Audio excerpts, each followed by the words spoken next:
Good morning. Um, for those of you who love this country like I do, it is a really good morning. Last night, my wife and I, as a matter of fact, I was just by myself, and then when it was almost certain that Donald Trump had cinched the presidency again, I went and woke my wife up so that we could share his speech. You know, I think a lot of people in this world are relieved. I think the Ukrainians are relieved.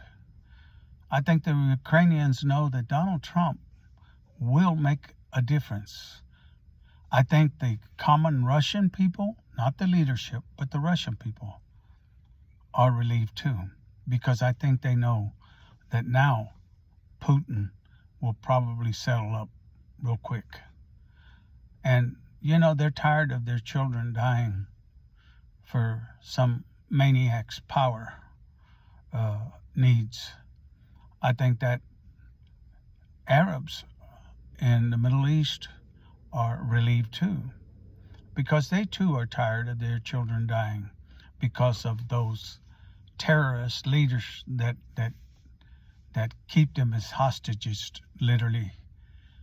You know, there's a phrase in Spanish, a word they use to well, it's the equivalent of the common people, la gente sencilla, and these are just, you know, I think that the common people are just tired of being led by individuals who just don't want to live decently.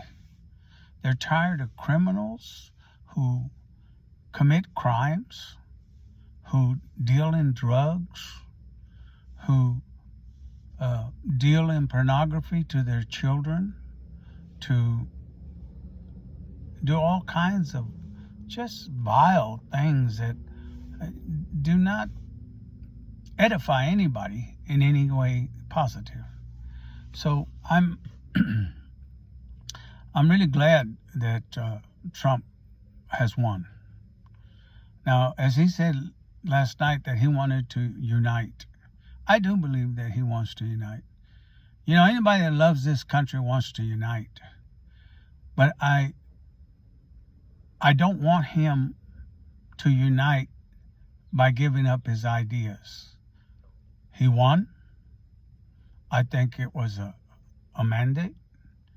I think that the American people said, we're tired of this woke ideology. We don't want our girls playing against our boys who think, and sadly those same boys are victims too, because they're encouraged to continue that behavior. So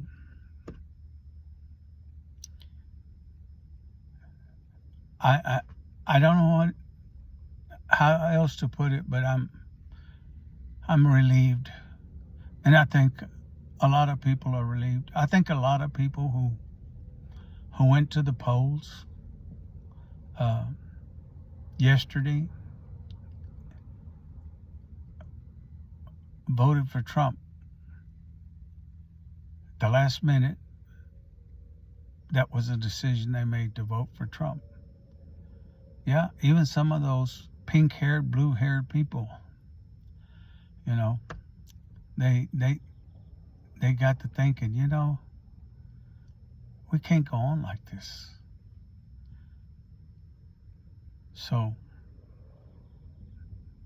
the number one thing I can say about Trump is that I really believe he loves his country. And I think about the 22,000 people that he employs worldwide. 22,000 people. And they couldn't find one ex-employee or present employee to rag on Trump. You think they wouldn't have put him in the spotlight? Of course they would. But that says something about Trump. It says something about his family. What a great bunch of kids. I can't imagine any parent not being proud of those kids like that. Well, I think he will really try. On the immigrant situation, you heard him. I heard him. He said, we're going to get rid of the criminals, and we need these people. We need immigration. We don't have enough people to work. That's obvious. But he said, we need a big door. Yeah, we need a door so they can come in. Nobody lets anybody come into their home. What is it that the Democrats don't understand? That this is our home. America is a home. And we need to know who comes through that door. And there's no animosity against those people. We might get irritated, but who doesn't get irritated when somebody just walks through the front door of your house and sits down on your couch, turns on the television? Of course you'd be upset. Now, there's going to be a lot of changes, I believe that.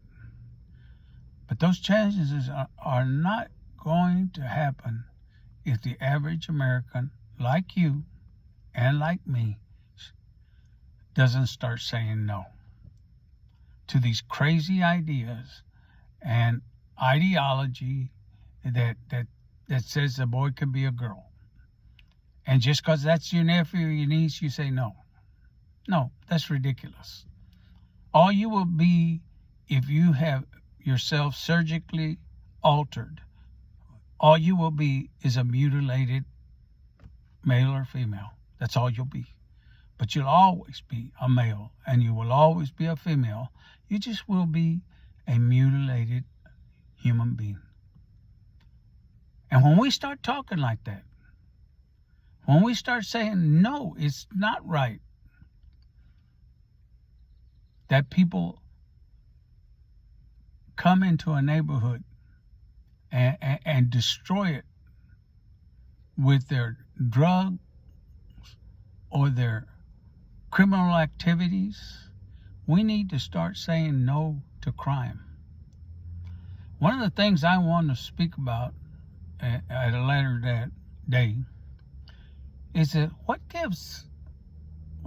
part of the Constitution gives authority to the mayor of a city to say to the chief of police, stand down.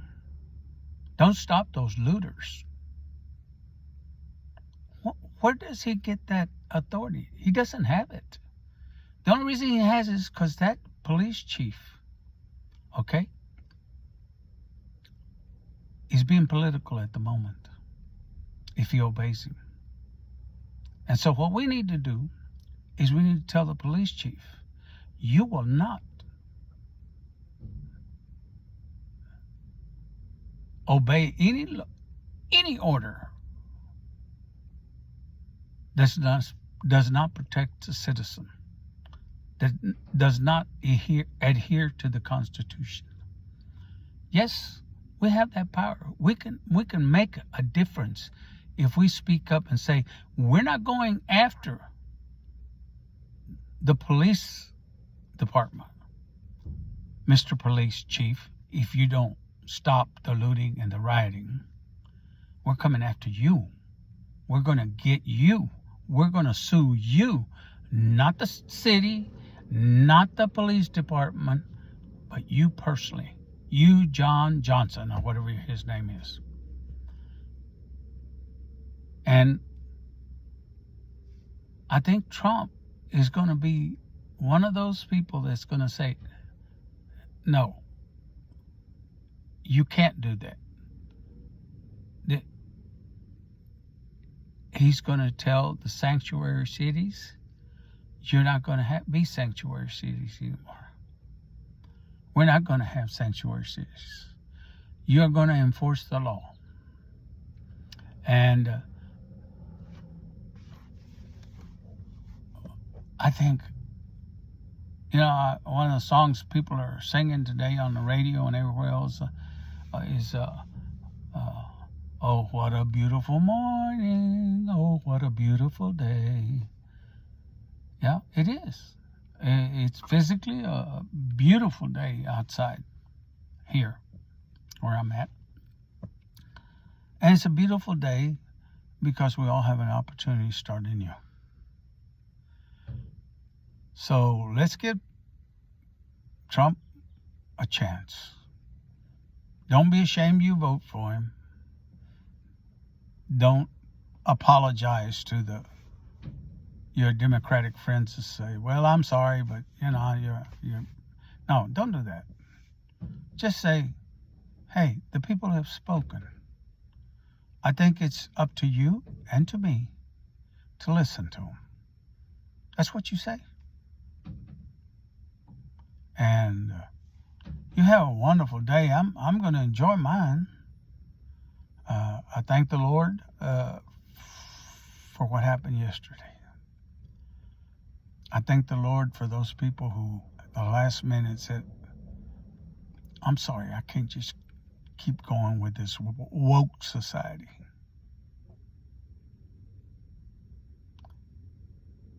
And they voted for Trump. God bless you, and you have a wonderful day.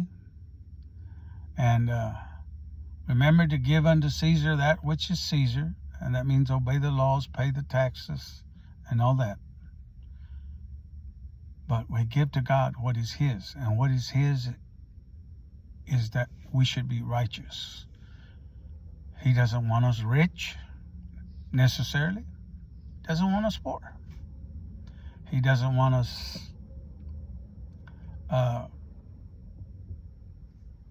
to be anything except righteous. And it gives us the free will to do the other stuff that we want. Want to be educated? We can be educated. We want to get just so much education? We can do that too. We want to have a small business? We can do that. If we want to try to have a big business, we can do that. If you want to be a painter, you can be a painter. Whatever, God doesn't, I don't think He micromanages us. I don't know where we got that idea. Everything that happens is not God's will. I hear people that, oh, well, it's already happened. It was God's will. No, it wasn't God's will. Because if everything that happened was God's will, you and I wouldn't need a Savior. God's will is not for evil to happen or to one child of His harm another child deliberately. That's not God's will. And I'm sorry, I should have shut up minutes ago, but that's okay. I'm not perfect. Trump's not perfect. But God's truth is perfect. Bless you again. Have a nice day.